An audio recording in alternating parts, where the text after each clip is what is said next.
Hello, everybody, and welcome to the end of the road. This is RODANE, and we are discussing today Zack Snyder's Justice League 2021, the movie of our generation, question mark, It's the movie of a generation, at least. of AIDS generation.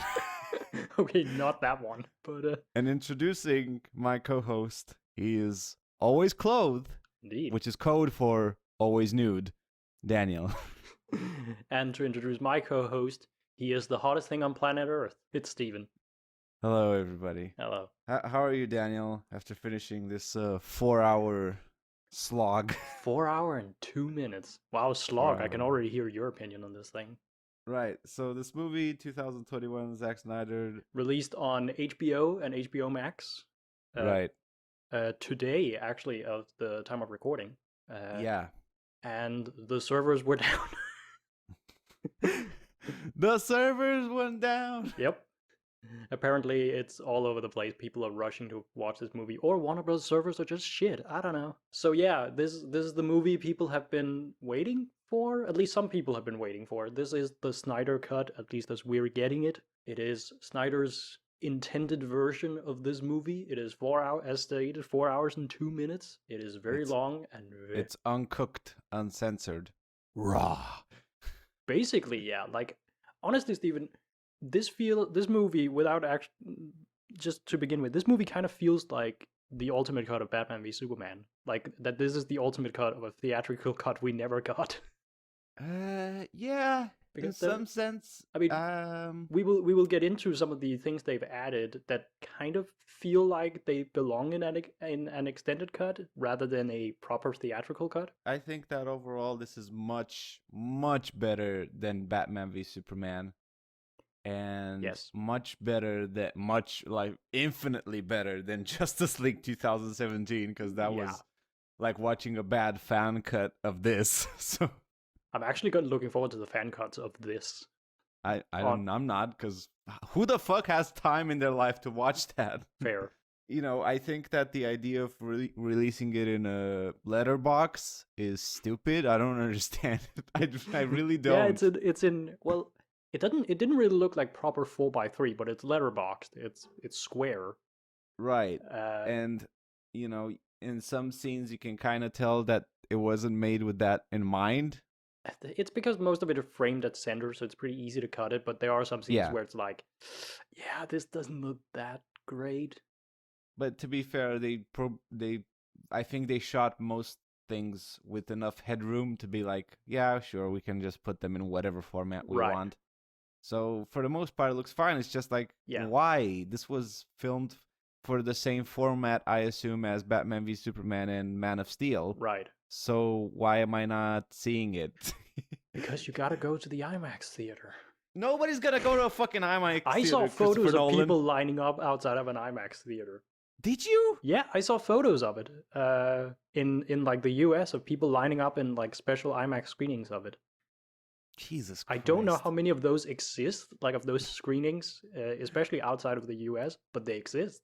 Or how many of those are real? They're just photoshopped. I mean, they could have been going in to watch the Sonic movie. I mean, who knows? I don't think. Or Tom and Jerry. There's no way that thing is still in theaters. Oh, they're probably still in theaters. That's the tagline. Probably still in theaters. But I think it's better than Batman v Superman because it doesn't have the stupid political jargon. It's just, fantasy action. This is what it is. This is... Is it better than Man of Steel? I would say yeah. Yeah, I would also... Yeah. This is the best Jack Snyder. Zack Snyder. Because it's extremely simple. Like, it's just, we need to get the team together. Here's a big bad guy. Go get him. And it's like, okay, you stretch that out to 4 hours and a lot of subplots. Yeah. And it's like... But at least the subplots more or less, we'll get into the specifics, but more or less converge. As opposed to Batman v Superman, where they just bomb half of the subplots. They blow up. They blow up half of the subplots. Or as opposed to Justice League, where nothing matters. Yeah. And I do actually feel like, because this was a problem we talked about with the 2017 Justice League, was that because there were so many characters that movie had to introduce, it was like scrambling to introduce all of them. Here, because it's 4 hours, it can take its time a little bit and be like, and they're all fleshed out. Well, to a greater or lesser extent, I still think Aquaman is kind of left out in a way. Oh yeah, Aquaman sucks in this. He was better in the 2017 version. He sucks in this. Yeah, he's a little bit devoid of energy. As much as I enjoyed it compared to the other ones, there are some critical points that it hits bad for me. Yeah. One where I was constantly asking myself while watching the movie, is this Metal Gear Solid Revengeance? There's a little bit of that in it, yeah. And at some point I was asking myself, is this what the 90s would have looked like if it had the power of CG? Because it is very 90s now that you say, yeah. Because particularly in the sequence where Steppenwolf is talking to the other Apocalypse, to Desaad, and later Darkseid comes in. He joins the Zoom call. He joins the Rock Zoom call, and when he's talking to them on those things, sparks are coming out of everything. Yeah, just everywhere, and I'm like, fuck, this is like the most 90s thing ever. It's like a Star Wars hologram if it was made out of molten lava. Jesus Christ. Which is like the most metal thing ever. Yeah. And some of, even though it's much more simple, some of Zack Snyder's problematic beliefs are still present in this. Right. But, overall, I did it in 2 sittings, and I had a perfectly okay experience watching it. Where did you stop? When I couldn't take it anymore. Fair. Okay. I stopped. Let me think. Oh my god, I don't remember anything from this movie. I stopped right after Cyborg flew the first time. Right. So that's like chapter 2. Yeah, this movie's divided up into chapters. Because stupid. I stopped like an hour or so in the first time, and then I took another break after, like a short, not a day break, but a couple of like 20 minutes break after the fight between Superman and the Justice League. I'm not gonna say this is an easy movie to watch because it is 4 hours, but it flows okay outside of the chapter breaks, because that's kind of odd. Daniel, we talk about these chapters. What are the chapters? So the movie's divided up into 6 chapters and an epilogue. We'll get to that epilogue because oh boy, do I have complaints. So the first chapter or part, first we have the small introduction, which is like the scene of Superman dying and screaming. It sort of sets up that his screams is what wakes up the mother boxes, and we see Batman in the Alps. It's basically like the opening credits sequence. Then we go into chapter 1, which is called Don't Count on It, Batman, which has the scene of Batman meeting Aquaman in, I assume it's Iceland? I never got confirmed where it was, but Cincinnati. It's not Cincinnati. And it's in a Nordic village. Yeah. And it's basically the same scene as in the original, like the 2017, except there's some things missing. Batman no longer sees the mural on the wall. Thank God. We no longer have the opening scene of him on a rooftop in Gotham, which thank God that thing was gone. For a moment I thought they were going to bring it back later in the movie, and I was like, no. There's still the walk and talk outside, which I swear to God was a reshoot. I was like, that has to be a reshoot, where they're walking outside to... And he I'm pretty sure they reshot elements from it. Right, but there is like a little cut in where, what is it, Aquaman says the strongest man is strongest alone or something. And then in the 2017 cut, Batman goes, that's not the saying, that's the exact opposite of the saying. But that's not here. That's a Joss Whedonism. Yeah, but it's the same thing, like he meets Aquaman and then Aquaman like fucks off to the sound of like Icelandic serenading women. This really didn't do it for me. Yeah, that was weird. I could see why they would have made some of the changes that they did. They made them very clumsily and rushed. Right. You watch this and you're like, what's the deal with Aquaman? What's his deal? And you're like, I don't know anything about him really. He's kind of just another Batman. Yeah, but he's got more superpowers.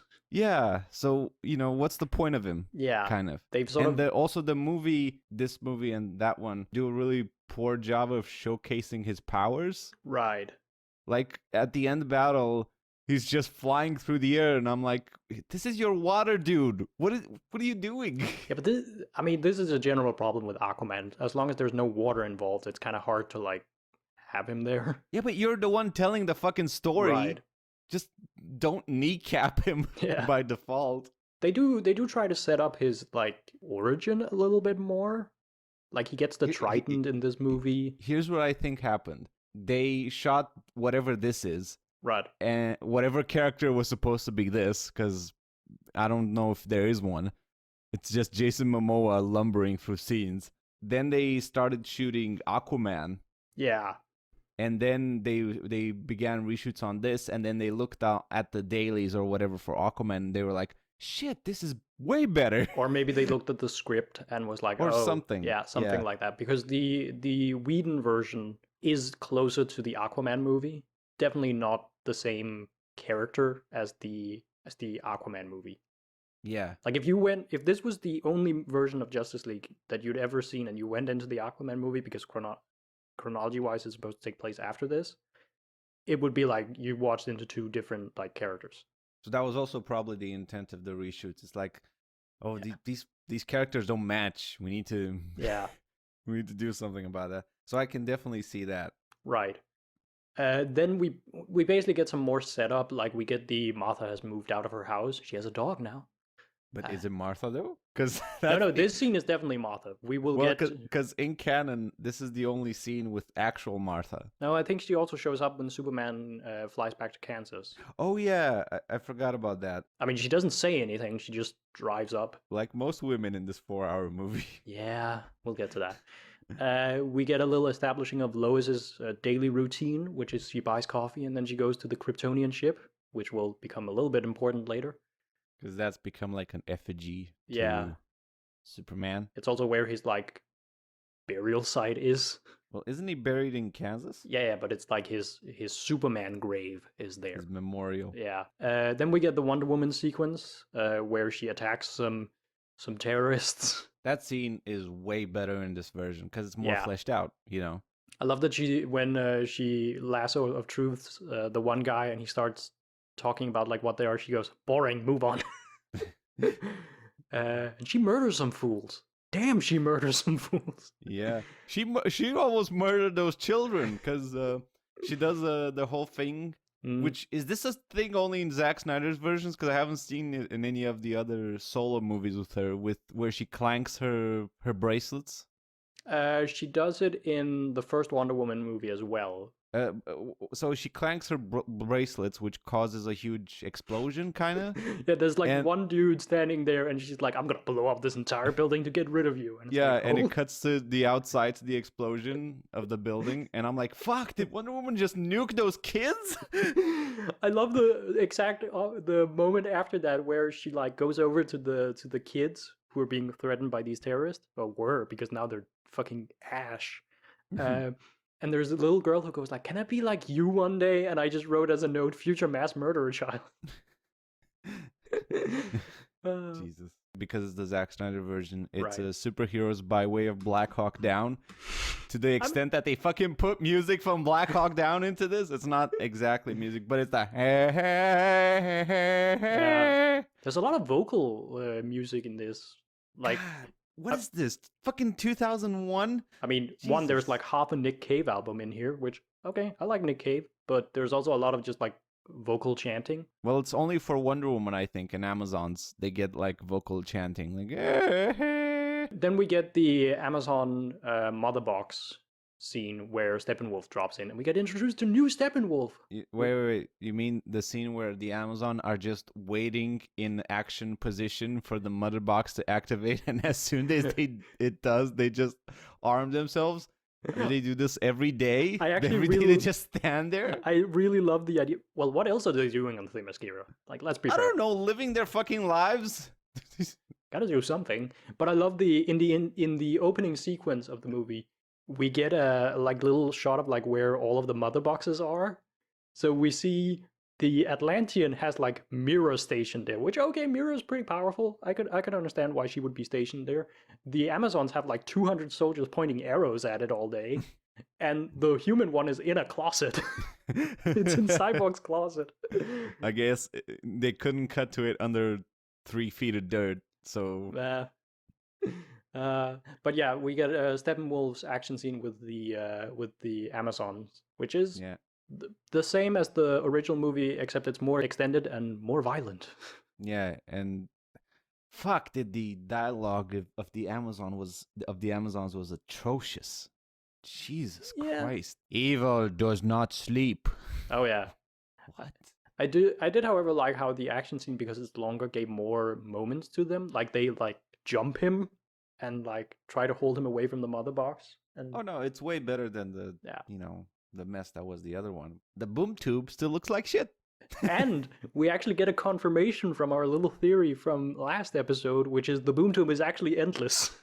We get like a wide shot of outside when the boom tube comes, and it just goes straight up into the sky. Yep. It just booms off, I guess, to somewhere off planet, I guess. Probably. But... So, thoughts on Steppenwolf's redesign? Again, is this Metal Gear Solid Revengeance? Or Final Fantasy? It's fine. It looks, I mean, again, compared to the other one, it looks better, right? He looks surprisingly adorable. He has more emotion. Yeah. Like, they give him more scenes where he actually has something resembling a character. It's not the best villain ever written. I mean, but he's a big turtle man with, like, moving armor. Who cares?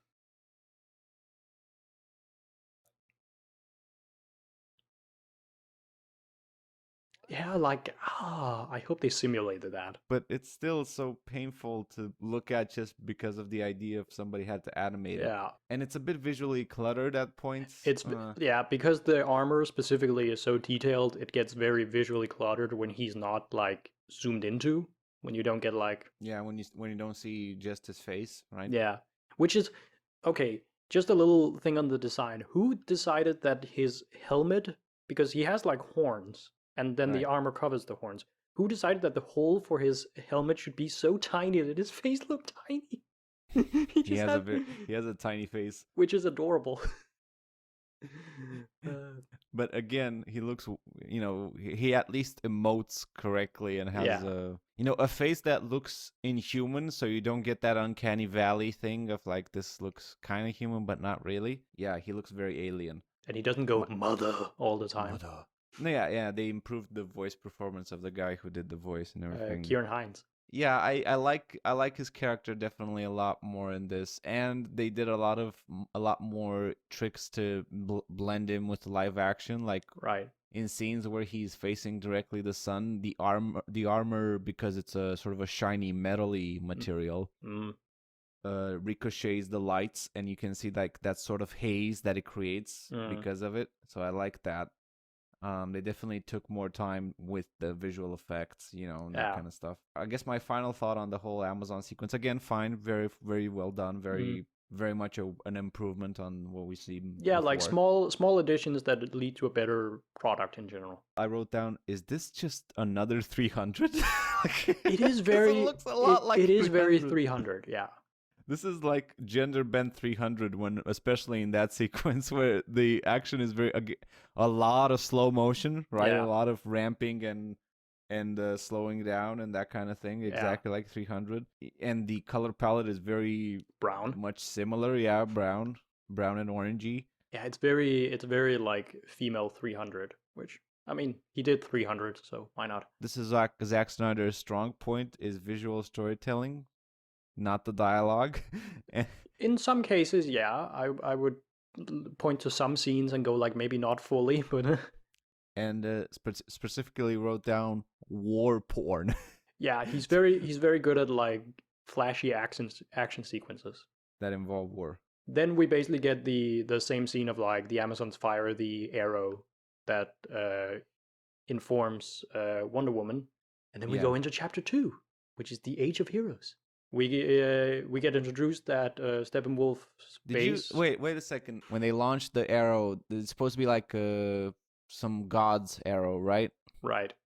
Did you get the impression that the actress playing Hippolyta just dropped her fake Israeli accent completely.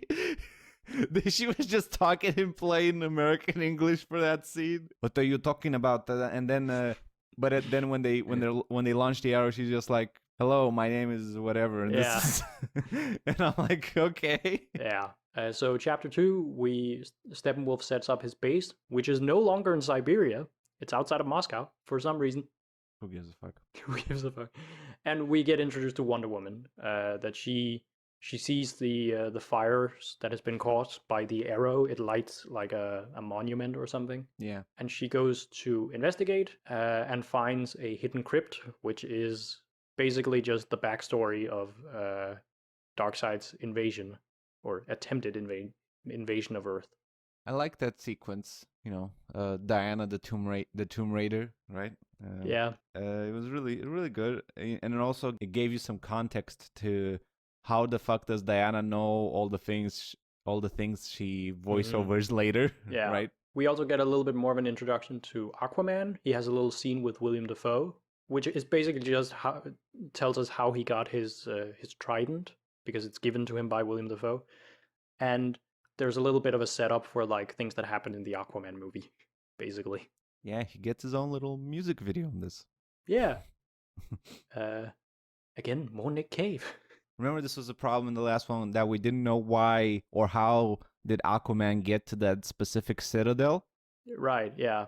But at least they explain it somehow in this, that he's going there to find Mira and his heritage, so to speak, and that kind of stuff. Yeah, there's also a little bit of an introduction to Star Labs, which has a way more presence in this movie than it's ever had. That Asian man. Who apparently is Adam, or the Atom. Get the fuck out of here. Apparently his character, I wrote his name down, Ryan Choi, played by the actor Ryan Zheng, is apparently a character who's been the Atom. All right. They don't do anything with that in this movie. He's just there. But yeah, we're introduced to Silas Stone, who is Victor Stone, aka Cyborg's dad, and they talk about like what their research and stuff. Yeah, man, that scene was like, okay, this could have been cut easily. Yeah, this is what makes it feel like, specifically the Star Lab sequences is what makes it feel like an extended cut, because it's like, okay, now we have time to put this stuff in, but for an actual theatrical cut, this would go out the window. Yeah, but like, why am I watching this? Why am I watching these two people say techno babble nonsense? Like, did you see the pressure on the seismic charge on that thing? Yeah, the quantum leap technology, and like, what? Yeah. What? It kind of sets up some of the stuff that's going to be there later, but again, it's a lot of the setup in this movie is kind of like, did we really need that setup? Like, no, nobody cares about Adam or whatever the fuck he is. Yeah. Except he's there to deliver one really shitty joke, and that's it. Yeah, the hottest thing on the planet, which I told my what is my prom date, and she still dumped me. And then we basically get the same info dump we got in the first movie, which is Diana talking about the invasion of Earth. But this time, it's not Steppenwolf invading; it's actually Darkseid invading. Yep. And we finally see Robin Wright in a little cameo. And David Thewlis. I saw him in the opening credits. I was like, oh, so he is actually there. He almost murders Darkseid, which is like... Well, his stunt double does, because that guy doesn't look at all like David Thewlis. I'm like, yeah, I was also like, is that really David Thewlis? What happened? He transformed into a roid monster between shots. Yeah.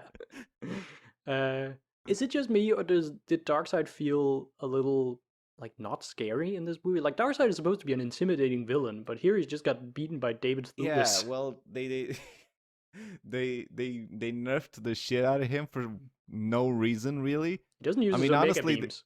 Not in this scene, anyway. Like, we see it later. Yeah. I honestly think they just could have kept it as Steppenwolf. Yeah.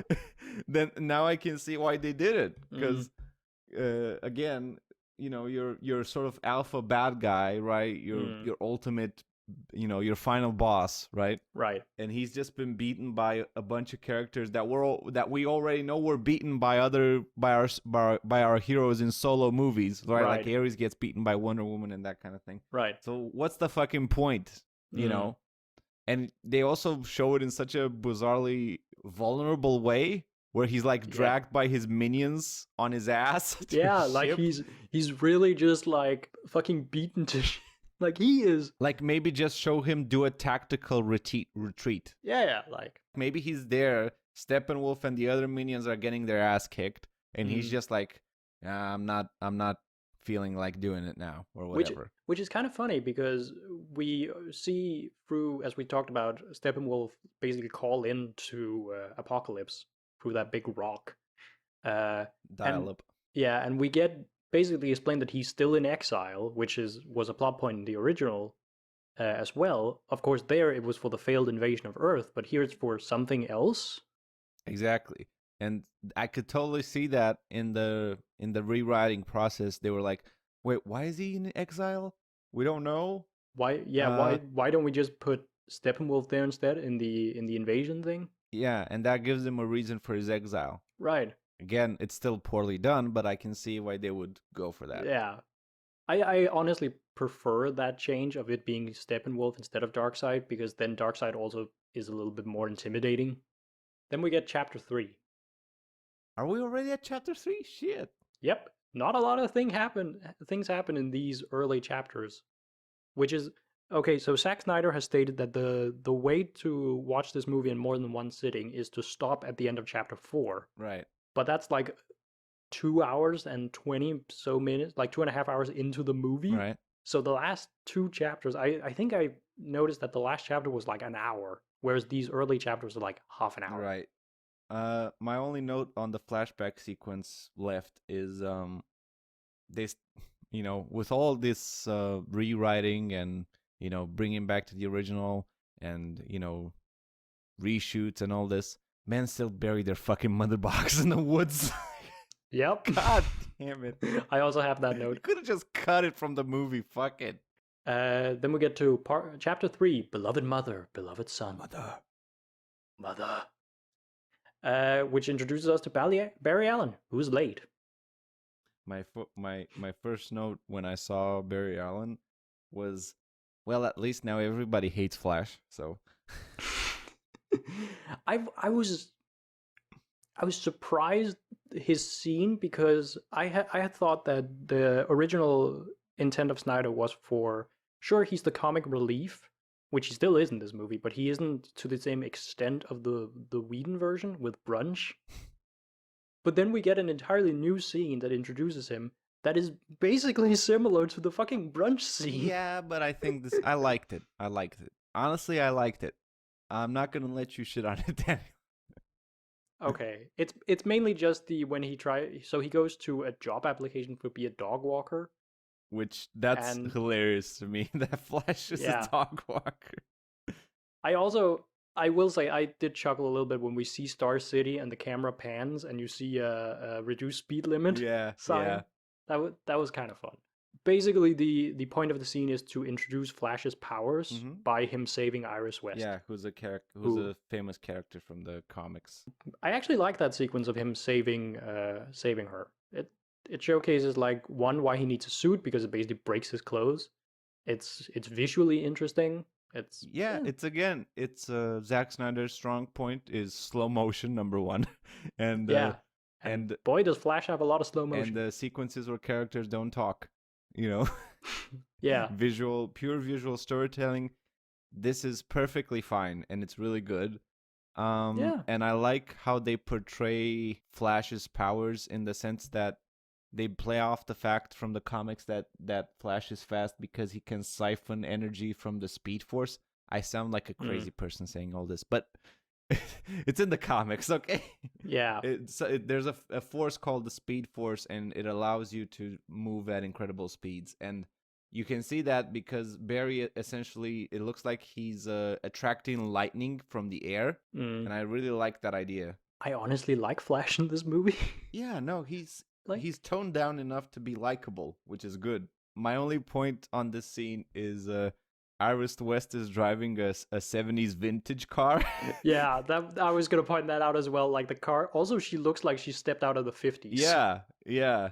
Which, I'm not complaining, she looks great, but it's kind of, like, visually clashes against the movie. Yeah, like, the movie takes place in modern day. Maybe somebody should have told Zack Snyder that.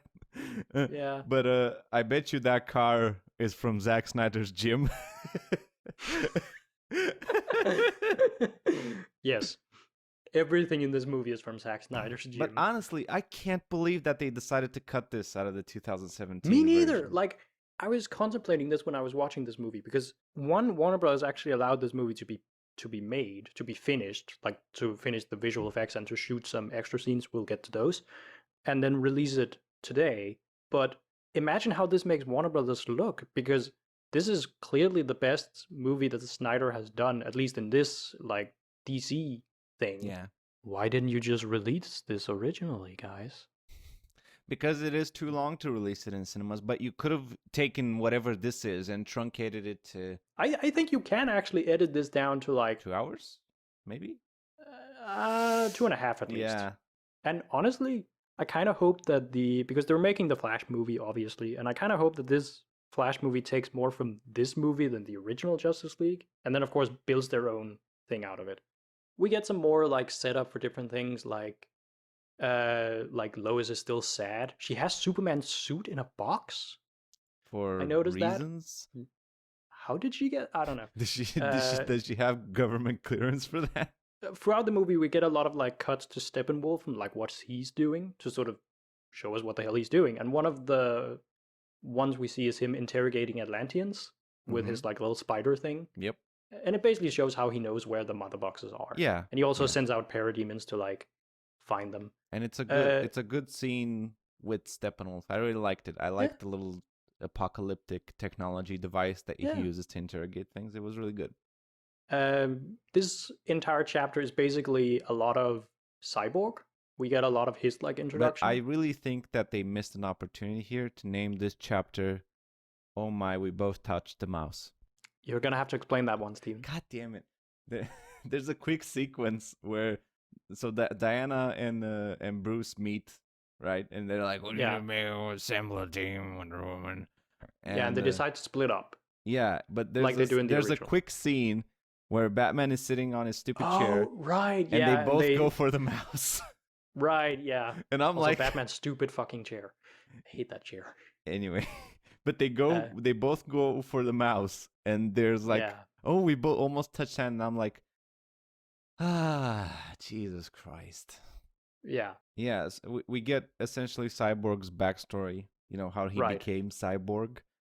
And sort of what he can do, and like, yeah, it's all framed around this recording that his dad gives him. On an old Sony recording device that's looks like it's from the 50s, and also from Zack Snyder's gym. And it's probably Zack Snyder's. And yeah, we get introduced that he was like a football player, and his dad was never home because he's a scientist, and his mom died in a car crash that also severely harmed him, which led his dad to try to remake him using the mother box. Yeah, he's critically injured, and his dad wants to save him. Yeah, I wrote down Cyborg's mother got fridged. Huh, this is produced by Christopher Nolan. Yep. Also, we get a little tidbit of his powers, which is he is basically God. He's like a digital god. Yeah, it's honestly kind of scary, like the way they portray it. And this is where sort of Zack Snyder's priorities in terms of what he wants to portray kind of rear their ugly head out. Yeah. Because from this point, up until this point, it's pretty much just set up, and fantasy nonsense. So it's okay. with some action scenes. Yeah, exactly. But you know, at this point, you get into like what can Victor Stone's Cyborg, what can Victor do in terms of his powers, and he can basically control the world, right? Anything digital. And his father explains to him that you can launch an entire nuclear arsenal with your thought. Yeah, he could launch every nuclear weapon in the world by just thinking about it. It's like, holy shit! Fuck, that's really scary, man. Our hero, everybody. Although I was sitting there watching that, and I was kind of like, I kind of want to see a movie where, like, made by a someone actually competent, you know, because I wouldn't want Zack Snyder to go into those issues, you know, things like that. But if you actually gave that idea to a good set of writers and then a good filmmaker, I would actually watch that movie. Yeah, sure. I mean, after this movie, I want to see a Cyborg movie and a Flash movie. So yeah, because they're the two key players of this movie. They prompt up the movie big time. Big time. Which is also great because they're new characters to this. What I didn't timeline. like, and this is more of a comic book thing, is they don't really make that much of a connection between Victor's past as an athlete and his present as a machine. Because the whole idea in the comics is that Victor has this sort of internal frustration that he was sort of a person who was aiming for a peak physical condition. And, you know, the accident and this melding with a machine robbed him of that, because now he has sort of a fixed template. You know, he's only going to be Cyborg, and that sort of, you know, deals with his issues of, you know, am I still human? What am I even in now, and stuff like that, you know. Also, his dad takes his sweet ass fucking time to just say, with great power comes great responsibility. Yeah. We get the he breaks the recording device and then he rebuilds it at the end of the movie, and it sort of becomes our narration for the end, and it's long. Yeah, which also asshole question over here. How the fuck does he do that? Because the recording is analog technology. How does he reassemble it back? For sure, it's analog. It's from the 50s or whatever. I don't know. I would have to go back and check to see if there is a tape when he breaks it. But yeah, there is. He's a god. He's a god, Steven. But he can control digital technology, not... He can control all technology. I can control that steam engine. I can control it with my thoughts.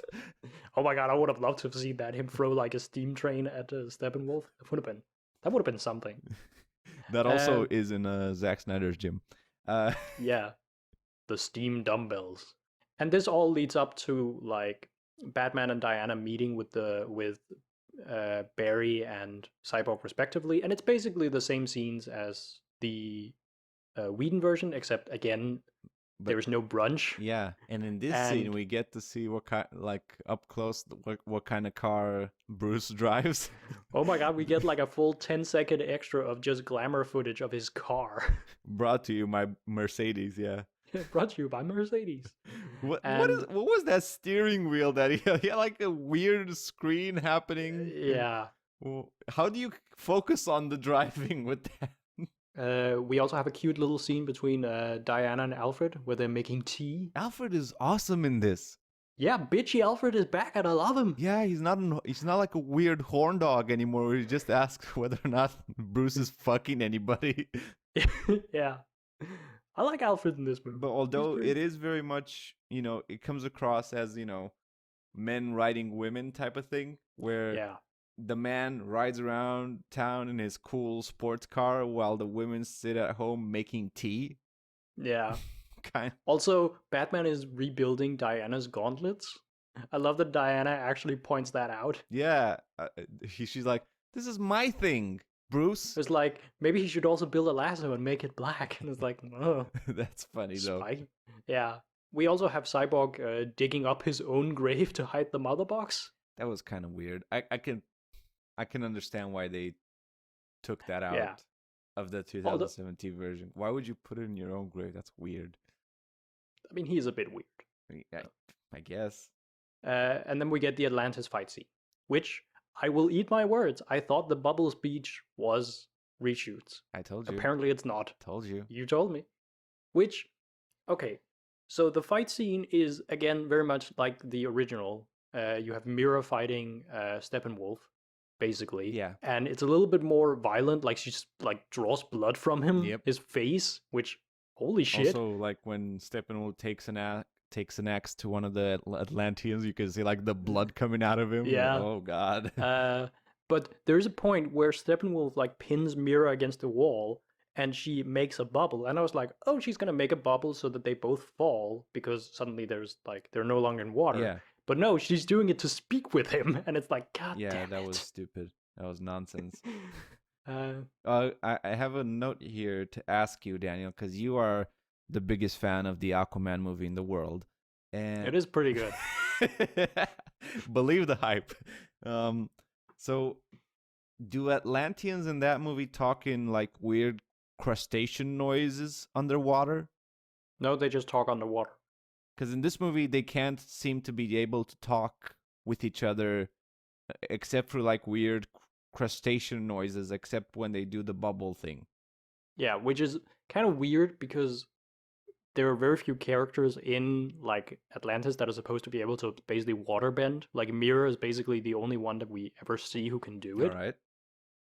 And then we see William Dafoe do it in this movie, but in the Aquaman movie, it's presented that Mira is basically the only one who can do it. Fuck's sake. Which is a thing from the comics. Like she has like waterbending basically. All They right. call it something else, but it's.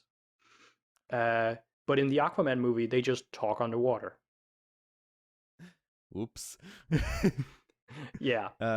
There's a funny scene here when Steppenwolf gets introduced in this sequence underwater. He kind of just zooms into frame from off camera, like whoop. That Yep. makes a funny face. And then it's chapter 4, Which is Change Machine. uh, Yeah, this is kind of a lot of what we've seen before. Again, we get Commissioner Gordon, we get the fight in the sewers or in the like under Gotham Harbor yep. thing. Looks a lot better though. Yeah, actually, I have a really fun anecdote about that scene because in it, Barry or the Flash is more heroic. He's no longer like scared of doing battle. Right. Like he actually saves people and stuff, which I like. But Well, fun anecdote I figured out like right before we started recording is that there is a scene where he gets all of the hostages out, and he saves them from like some falling debris. Apparently, that scene was not only shot; it was finished rendering before Joss Whedon decided to remove it. And I'm like, what? Anyway, needs more falling on boobs. yeah, I actually have a note here that says no boob fall. Yeah, why did they remove all the Batman action? Because the Batman action in this particular scene looks pretty fucking sweet. Like he actually does stuff. He's actually like capable, and it's like, eh. Yeah, at this point, the Black Hawk Down music was fucking killing me. They played over and over again over Wonder Woman stuff. The music in this movie was a bit much, I think. There was a lot of like heavy bass and like the edge, Daniel, the edge of this movie. It's so sharp you can cut yourself. Yeah, there's so it's pretty much like in the 2017 version. There's a water breakage on like in the Gotham Harbor, and there's water coming in towards our heroes, and Aquaman swoops in to save them, right? Right. Before that, they have to like jump on and start climbing a thing, and Flash injured himself a bit, right? Yeah. Because he also trips and falls in this, right? Yeah. Right. And he needs help, so Batman gives him a hand. But they both look completely immobile. So I'm like, who's helping who? I mean, it's also like the bat suit looks really uncomfortable. Like, come and just give you a hand. Whatever. Which apparently, according to Ben Affleck, it was very uncomfortable to move in. I believe him. Jesus. I believe him. So yeah, Steppenwolf goes back home and he gets a vision from the mother boxes where he basically gets revealed that Earth was where Darkseid was defeated, which we already knew. Yeah. But also that Earth has the anti-life equation, which they never explain. AKA somebody wrote it on the ground really big. Yeah. So why do you need to conquer Earth to see it? Can't you just like come in really quick and look at it? Like, okay, got it. Somebody take a picture of it. Well, and then we have the scene where the team decides to reanimate Batman. Superman. Or Superman, sorry, not reanimate Batman. Sorry. Batman also feels like he's dead. Like, I've been dead inside for years. Cyborg says out loud, the Nazis found the box at the end of the Second World War. Yeah, we get a lot more backstory on like what actually happened to the mother box. And then the Fire Nation attacked. Indeed. But yeah, they decide to reanimate Superman. But first, there's a scene between Diane Lane in quotation marks and Amy Adams, where they're both still trying to find their character, and Yeah. uh, And it turns out it's not Martha at all. yeah, it's the Martian Manhunter, and he looks like shit. Oh boy, he looks bad in this He looks movie. really bad. He looks really. He looks like a CW character. Yeah, Honestly, he looks like isn't the Martian Manhunter on Supergirl? I think so. Yeah. I'm pretty sure he looked better in that than in this. I honestly don't remember how he looks in Supergirl, but here he looks like basically he walked off the set of Flash. The TV show. Yeah. Martian Manhunter as Diane Lane as Martha. Yeah. Says out loud to Amy Adams, "They didn't know Clark. Neither did we."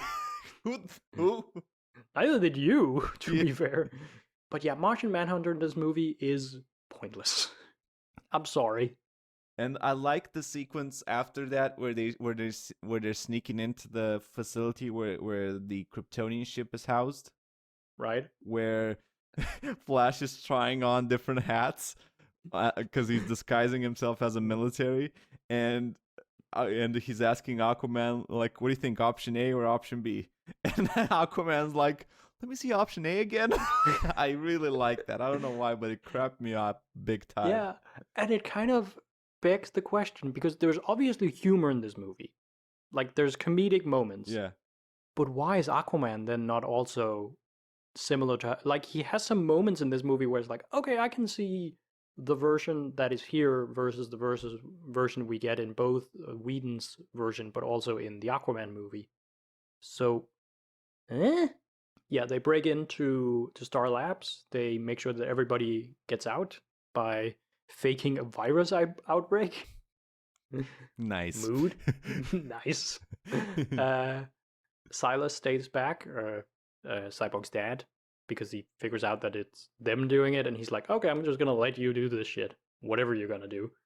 And they basically bring back Clark. Like, there's more into this sequence of them bringing him back. We get a little bit more understanding of, like, how, Flash can actually, like, go to the speed of light and then gain a lot of energy, which they then use to wake up the mother box. And that's like because that. the Kryptonian ship doesn't have enough power to do it. And also the Kryptonian ship keeps warning them about it, which is hilarious. Please don't.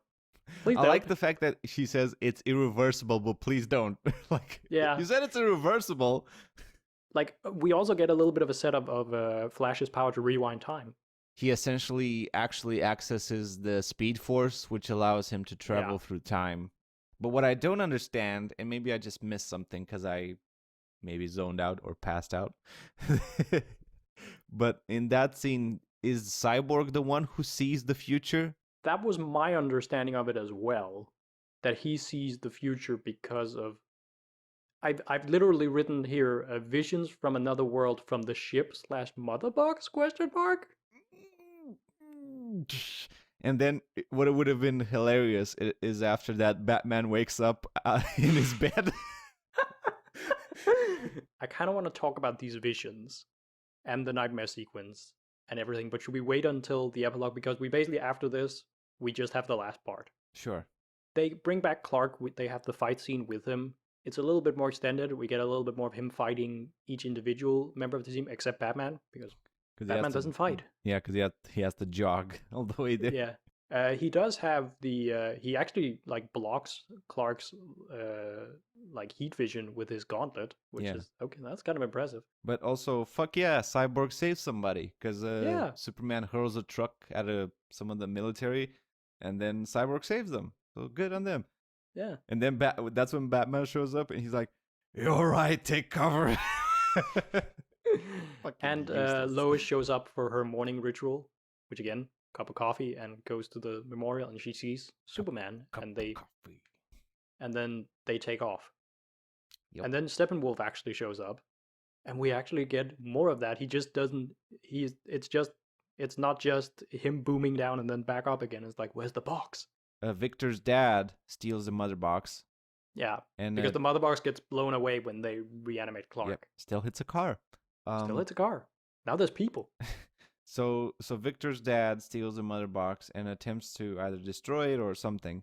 And the scene where Steppenwolf jumps into Star Labs looks like a assembled Yeah. in like the aftermath, like when they decided to release the Snyder Cut, was like, some of these scenes we need some connecting tissue. Let's just drop a CG model in a CG environment, and then yeah, sure, it's Star Labs, whatever.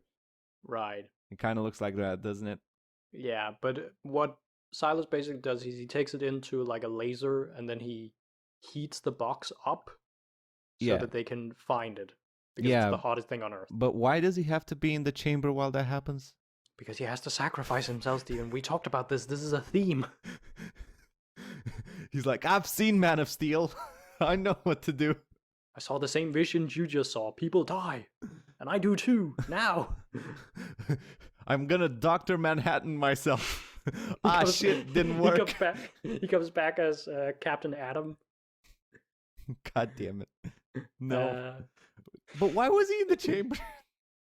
I don't know, because we need the heroic sacrifice.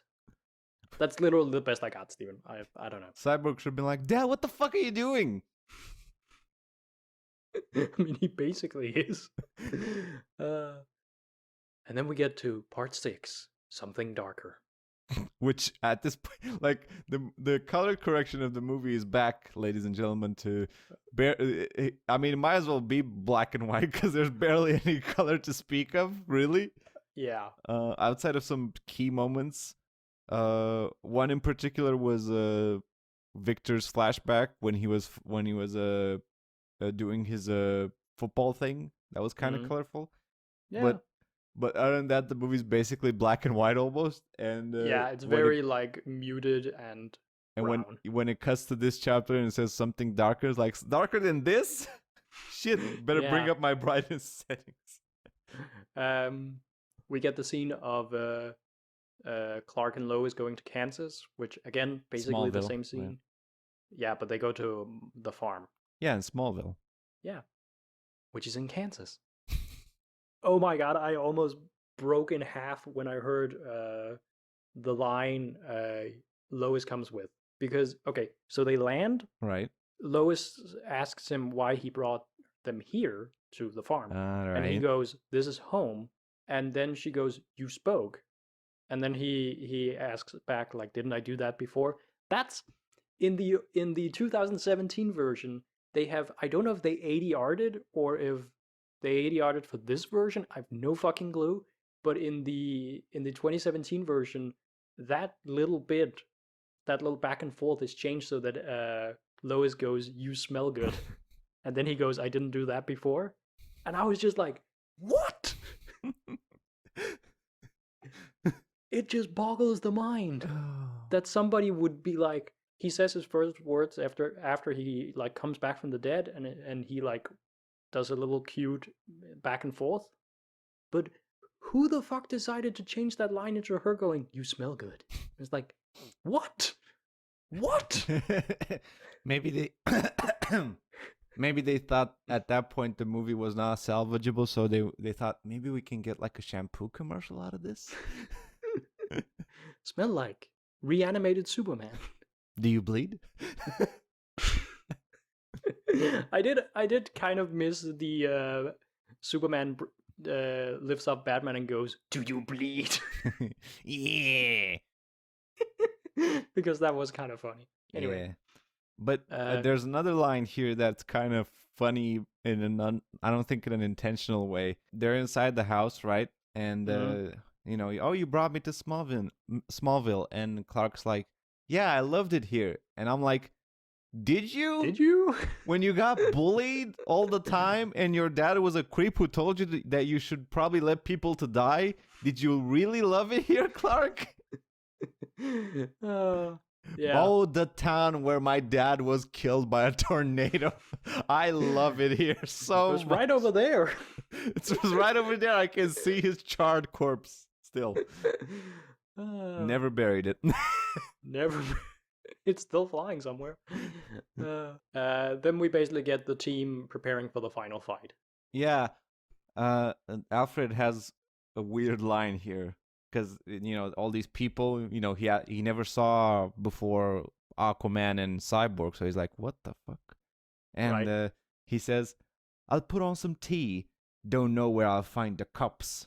You forgot the best line, which is Batman introduces Alfred as, I work for him. That was pretty good. But the cups line, is that a sex joke? I don't think so. Don't know where I'll find the cups. I think he just means that they only have like 2 cups because there's only them. I don't know. I thought it was a sex joke. I swear to God, I don't know what exactly would it mean, but Steven, I think this movie has messed with your head. Yeah. I like that Batman tells Diana his stupid dream, and Diana's like, "No, I don't think it was anything." When he's sitting in the chair and it's like, Flash was right here, and it's like, oh my God, that fucking chair. And the scene is like, Flash was right here, and Diana is like, Nah, that doesn't sound right. So yeah, they take off in the big whale or whatever it is, the big airship. Yep. Which, again, asshole point to make. I accept that, but can Batman not make anything work? Like, because Cyborg has to fix it. Can Batman not make a simple ship? It's like, I can't figure this out. I made gauntlets from space technology, but I can't make Alfred a ship. made those. Oh yeah. I guess it's because he insisted to make it himself. With the Alfred, I can do this without you, and it's like, I can't fucking do this.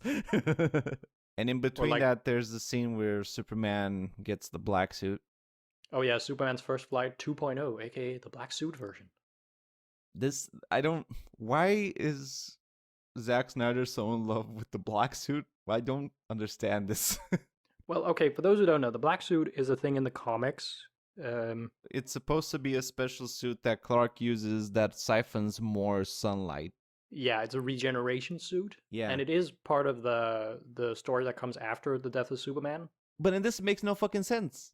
Yeah. And apparently, the movie was actually shot with the blue and red suit, like the original suit. So it's actually not a actual black suit, it's a color-corrected suit, which is why it looks kind of weird sometimes. Oh, so that's why it looks like shit. Okay. Yeah. Oh, so they just turned down the saturation to 0. Basically. Oh, that's really funny to me. And also, we get a remix of the quotes from Man of Steel. Yeah, so it sounds like the dads are talking together. They're talking to each other. Also, did they record new stuff for that? Maybe they just used unused dialogue. Okay. Because I could swear there was stuff in there I hadn't heard before. I was like, wait, are the ghosts talking to him? Or maybe they use like alternate takes or something. Yeah, maybe. I like the quote. I think it's from Clark, from what's his name, Jonathan. I think it's from Jonathan Kent, where he says, "Love them the way we loved you. Please don't. Please don't." I basically had the same reaction. Yeah, I was like, wait a minute. I like that at the moment where Superman is supposed to like re-embrace his life and his, and become an actual hero for the first time in fucking 3 movies. Yeah. He's wearing like a dark black suit. Yeah. Themes. What are they? Who knows? Anyway. And then we have the final fight, which is different in a few key ways, but it's also basically the same. Also, is it Metal Gear Solid Revengeance? A little bit. They of course have Barry doing a lot of the, like, he runs around, basically powers up. There's no Eastern European family. I guess they put it in because, it's the Justice League fighting, the antagonists, and there's no stakes. Not really. Like, there's not a clear understanding to your average viewer of, okay, so Steppenwolf's gonna put these 3 boxes together and then gonna destroy the Earth? Question mark? Is it gonna just open a portal? So, so what? Yeah. And there's no civilians. These people are never saving anybody.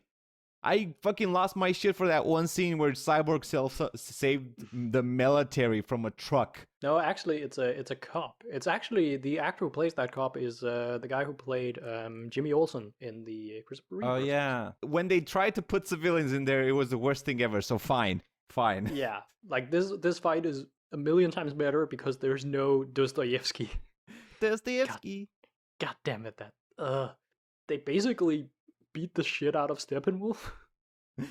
Like they barely even need Superman to Yeah. beat the shit out of him. But Superman's there anyway, which I kind of like because I didn't like the idea in the 2017 version where Superman was like the only thing that could do it. Yeah. But It's it kind of robs him coming back a little bit. no, I like guess. this a lot more though than the 2017 I mean, I also like version. this a lot more, but it's like it makes me wonder, like, did they even need him? I got a cool suit. I got a cool suit. Like I wrote down in my notes, did this movie stuck the landing? This was before the epilogue, but Oh yeah, did this movie stuck the landing? Because you have essentially it sort of, everybody's just kind of doing their thing, kind of generic thing, except for Cyborg and Flash, which sort of have a more active role in the actual story. As in, Cyborg is trying to defuse or disarm the mother boxes from activating, and Flash is providing him with energy from his rapid rotations around the base. And they both sort of converge their plot points. We get to see, Cyborg reconciling with his parents and with his identity and who he is, and kind of accepting that this is a life that he can live, that he found camaraderie in these people, that they understand him, and we get to see the full extent of Flash powers, which was a really cool sequence. Right. Like they go amp on it to the point where you see like people recomposing and shit, and it was really cool. Like I was digging it, dog. And then they beat the shit out of Steppenwolf, and Wonder Woman decapitates him. So the boom tube arrives, and we see Darkseid and Desaad and Granny Goodness is her name. Yeah, I think we basically see Apocalypse. I think that's her. Yeah, Apocalypse and all of their minions and their whatever. Yeah. And the idea is that Darkseid is coming, and they basically beat the shit out of Steppenwolf and like throw him back into the boom tube. Yeah. But before he does so, Wonder Woman just comes up and like cuts off his fucking head, and then it like falls through the tube, and Darkseid like steps on it. I was like, holy shit. Also, this is what you get, Darkseid, if you take your sweet ass time to go for a door. Yeah. And then he closes the boom tube, turns around, and goes, "Prepare the Armada." And it's like, you just walk through that, like, one step. Come on. No, he goes like, we're going to do this the old-fashioned way or something. Oh, so you could have just gotten there? Yeah. Normally? Whatever. This was stupid. Anyway. A couple of points here on the fight. So Batman isn't as useless as in the 2017 version. No. But there is still a scene with him. Batman is at the top edge of it. And he's like, at some point, he's like, well, this looks like they need my help. I'm going to grapple down. And then he does nothing. And then the next thing we see of him is him grappling back up. And Superman like takes his hand. Yeah. And it's like, oh, Bruce, you're so useless. They do point out though that he has saves Flash, right? He saves Flash. He has like does he use the car? Yeah. Okay. When the whale dies. Yeah, when the whale dies. He uses they don't have the sound thing from the Whedon cut that like attracts parademons. He still wants them to follow him for whatever reason. Yeah.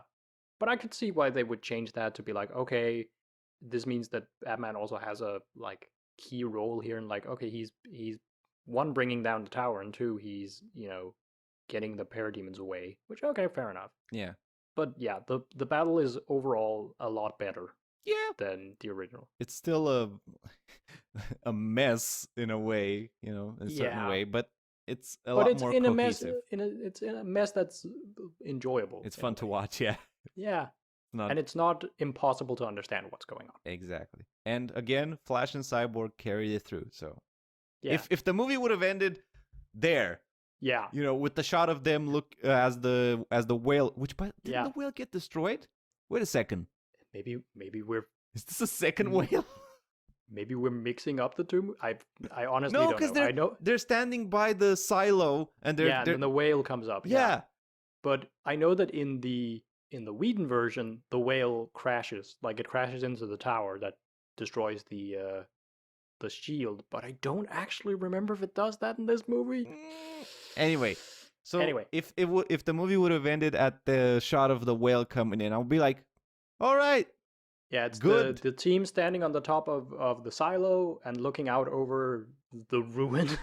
Yep, they pull, but at least the whale's covering it, so Yeah. good enough. And good enough. And nobody's cropped out of the 3x4 shot. It's good enough. Yeah.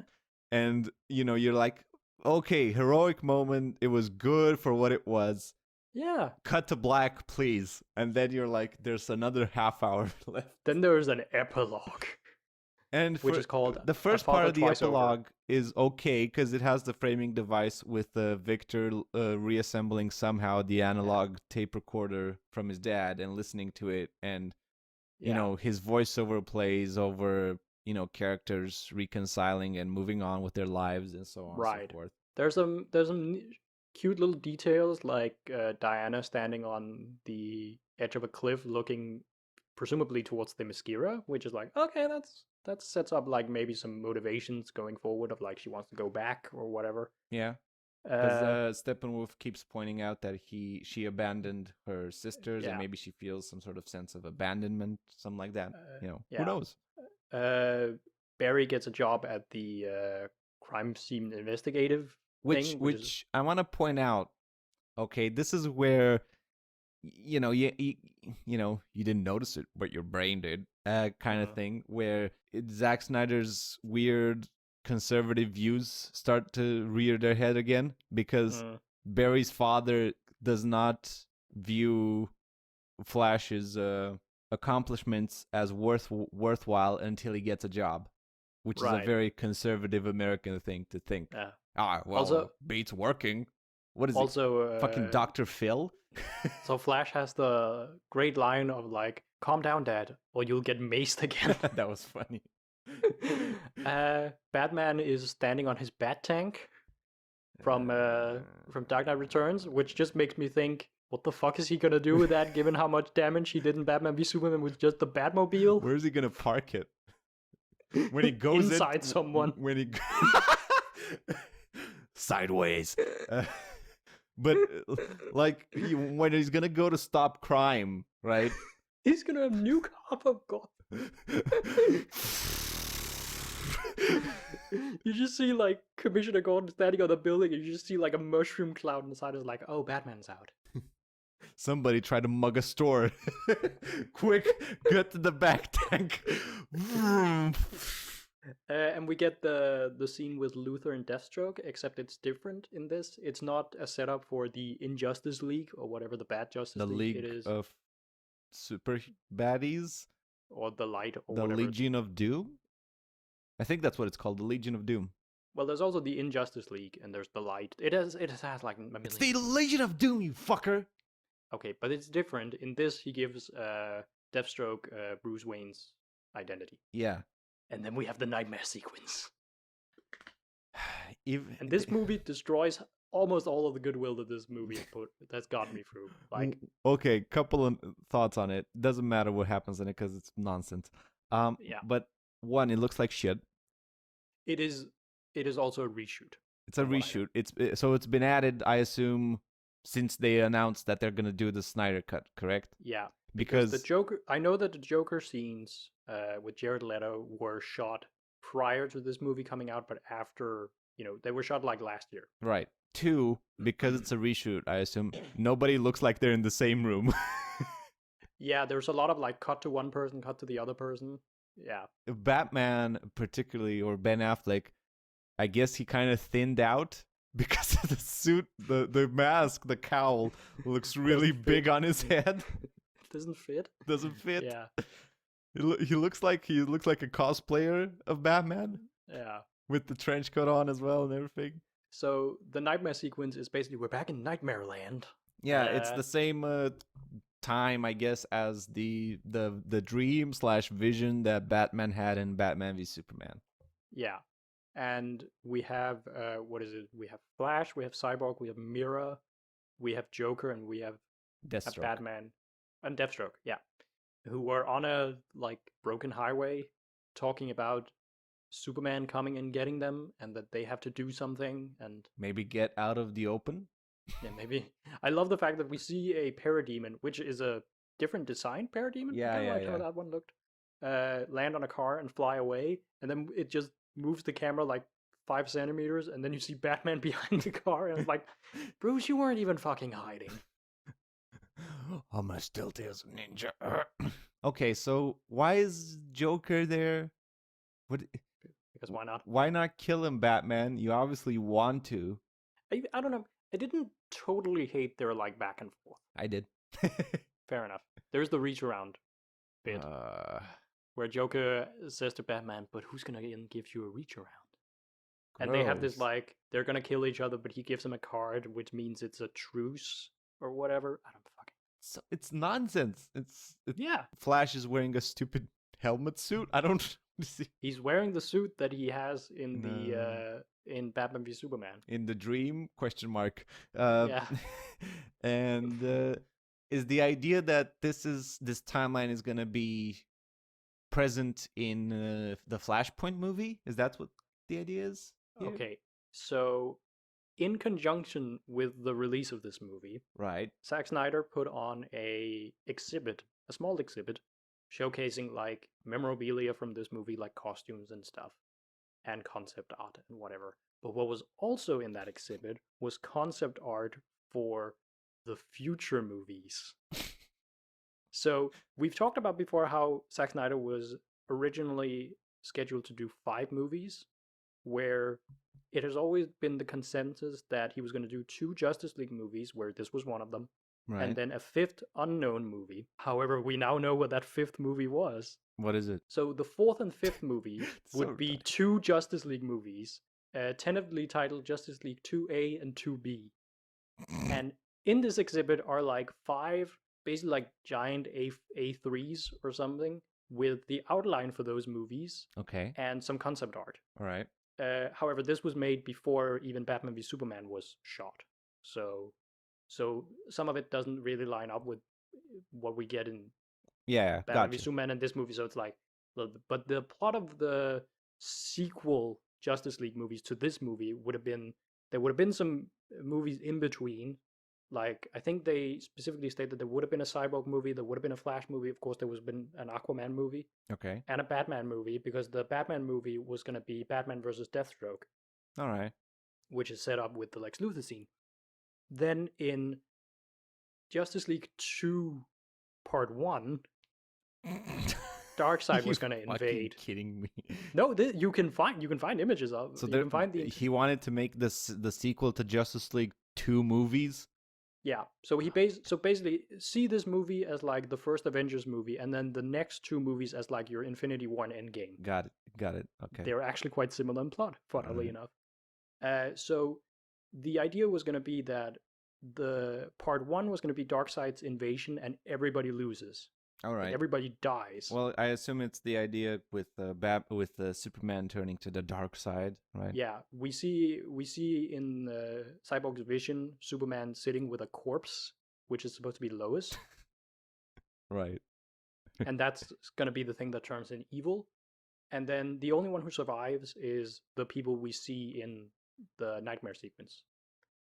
All right. And the idea is that in Part 2, we also see things like Diana's death and things like that, which was going to be in Part 1. In Part 2, we get introduced to the nightmare world, which is basically the nightmare sequences become a reality, which the Kryptonian ship kind of mentions when they wake up Superman. Right. That timeline has been set, which I don't know how it knows that, but sure. And I like that everybody ignores it. Yeah, it's like... but they introduced the idea that they can travel back in time by using mother boxes, but when they get a mother box, Superman comes after them, because of course he does. So that's kind of what we see in this nightmare sequence. And that's kind of how they can send Flash back in time, but they can only do it like once a year or something. There's some explanation to why they can only do it like at some point. And it was gonna have like, it was basically gonna set up to like, they go back in time to like Darkseid's invasion, but they actually beat him back because they all unite, like all the armies of man unite. like we see in the flashback to Darkseid's previous invasion. Right. And I think there was also going to be Green Lanterns in it, I believe. Maybe. But yeah, so it's a rough setup of what those two movies was going to be. Right. But is the idea now that they're gonna do this in a Flashpoint movie? No. I am pretty sure that the Flash movie, which, funny enough, Andy Muschietti, the director of the Flash movie, has come out and stated that he kind of would like people to stop calling it the Flashpoint movie because he's not doing Flashpoint. He's doing a Flash movie. Oh, so there's no Flashpoint in the Flash movie? Well, it's just when people say Flashpoint, they think of the specific Flashpoint story arc. Right. That's not what he's doing. He's doing a different Flash movie, but I'm assuming there will also be like multiverse hopping, and they mention the multiverse a lot in this movie. With no real understanding of what that would be, you know. Right. Okay. Whatever. So, but we forgot to mention the most important part, and you know, it's good that they stayed consistent, I guess, which is that, and this is where I just lost my shit completely. Like, I sent you like a suicide note. Yeah. And you sent me basically an audio recording that was all just like, fuck you, fuck me, fuck this movie. Because this nightmare sequence, right? This discount Mad Max universe, whatever. Right. Ends with Bruce Wayne waking up in his stupid-looking mansion apartment. Right. And why is this all glass? Do you not want some fucking privacy?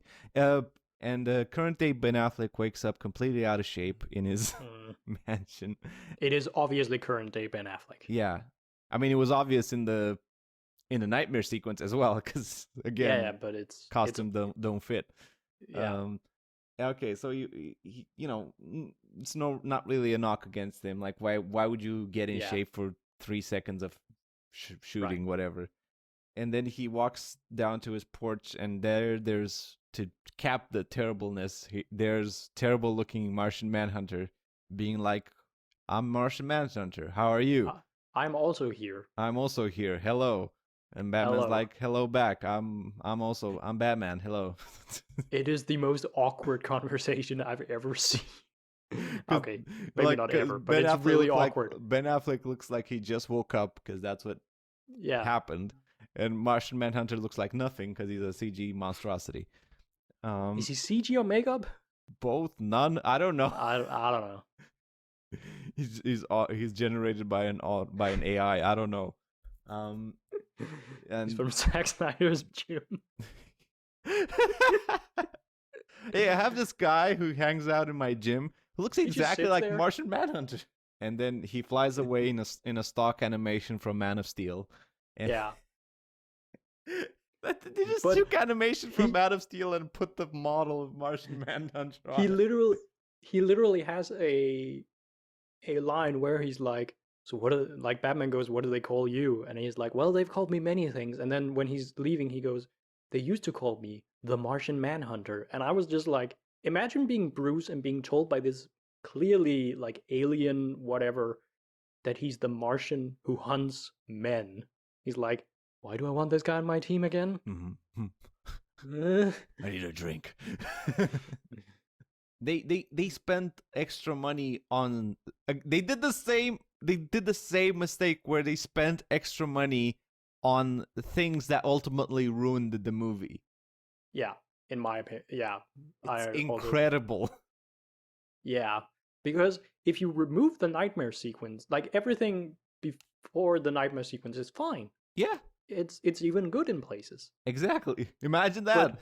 But if you'd remove the nightmare sequence, if you'd remove the Martian Manhunter thing, if you'd even remove Martian Manhunter entirely from this movie because he does fucking nothing. Exactly. The movie would have been fine. But instead, we have to cap up a 4-hour movie with this. Nonsense. Yeah. And let's finally cap up this, because I'm so glad that we're not going to get anything else from this guy regarding Justice League or superheroes. I think we're good. Yeah, Zach, I think we're good. Forever. We're good.